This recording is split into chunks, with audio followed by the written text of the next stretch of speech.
Hey ho, Airsoft friends, what is going on? As the last game of the year, I've been invited to a special night game by Team RSA. Huge thanks to the entire orga for letting me join in. Because this was my first real Airsoft experience in absolute darkness, I was only semi-prepared for what was expecting me here. In fact, playing at night requires a totally different game style, as I had to learn in some kind of the hard way. Resulting from this, here are my top 10 tips for your next Airsoft night game. Let's go!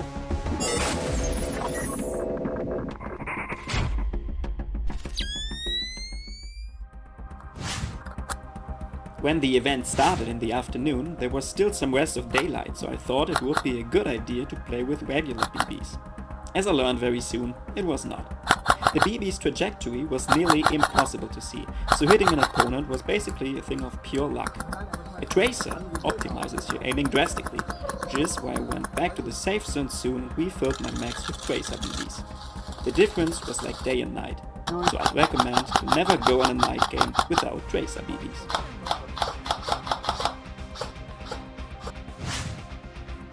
Especially in the first round, I had some feeling that the opponent players were able to see and hit me while I had no clue where the shots were coming from.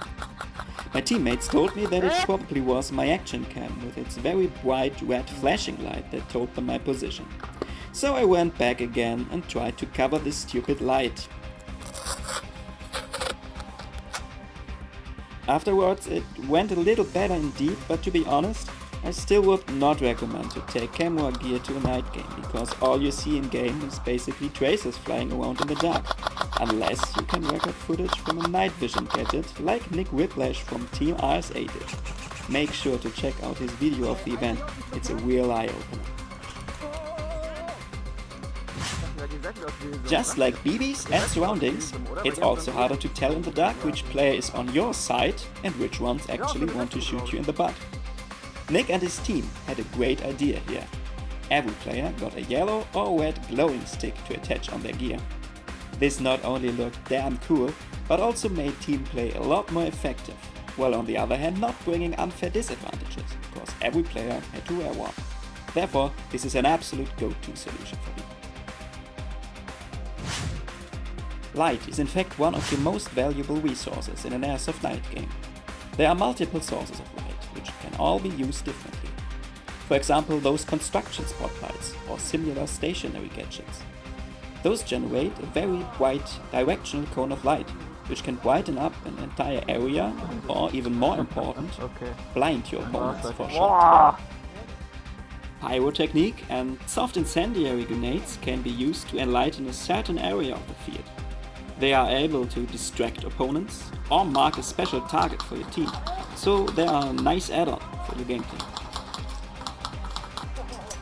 Probably the most important light for your Airsoft night game is your torch or flashlight. May they be handheld, attached to your helmet, or used as a gun light. Without a flashlight, orientation on the field will be a lot harder. Unfortunately, they also tell your position to your opponents. This is why we should take a closer look on them. When it comes to torches, color and intensity of the light should be the most important aspects of your choice. Typical colors for Airsoft flashlights are classic white and red. From my personal experience, white light shows a lot more details of your surroundings. It appears brighter and more natural, so for many players I assume it is the right choice.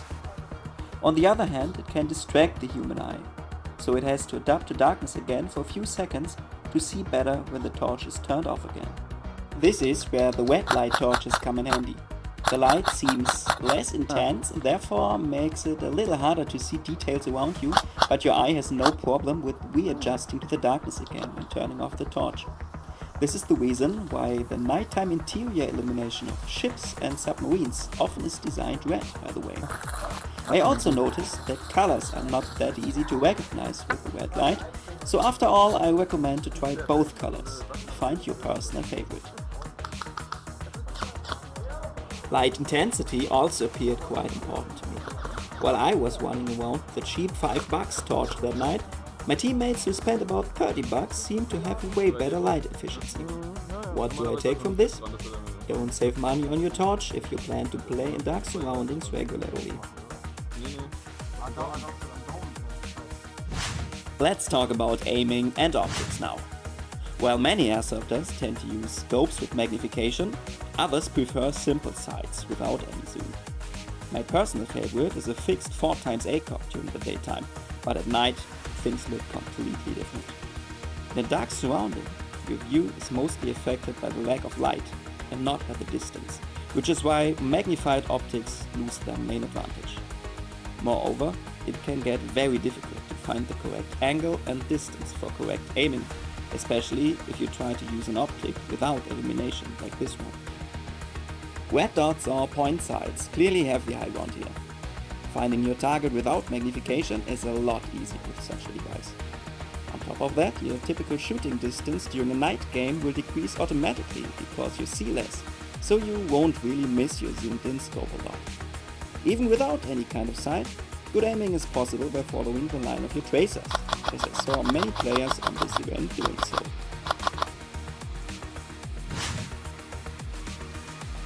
If you decide to use an illuminated aiming device, there are many ways to set it up wrong for a night game, and most likely only one that fits your needs. What you see here is the worst case. The light is way too bright and gets reflected like from a mirror. This gets even worse when the sight fogs up, which can happen easily in-game.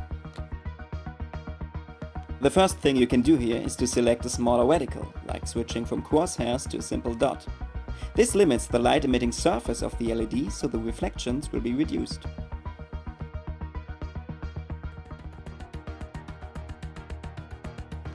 A second possible way is to switch the illumination color from green to red. Like with the torches we talked about before, red light seems less intense in aiming devices as well, so the reflections can be reduced further.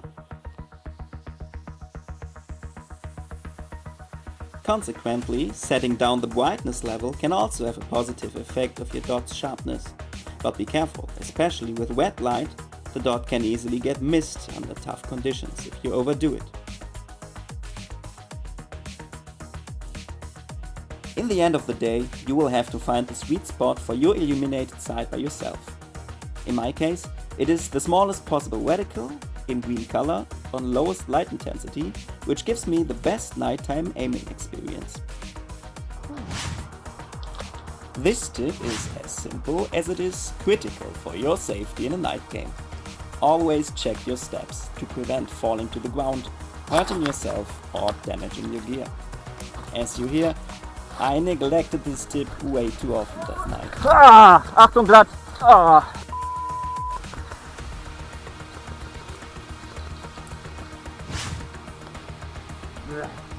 Concerning Camo, there are many different approaches for playing Airsoft in the dark. If you ask me, I'd say don't care too much about it. Most of the time, the only thing you will see are the dark silhouettes of the players, if you're lucky. While some prefer dark colors, in my opinion it's more a matter of contrast, so I prefer to wear the same camo as I would in the daytime.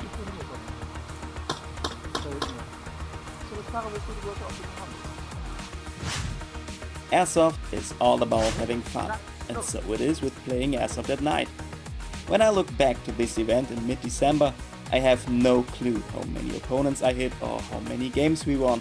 It was the atmosphere, the great people, and, of course, the tracer action that made this a very special event for me. So, here's my last tip for you.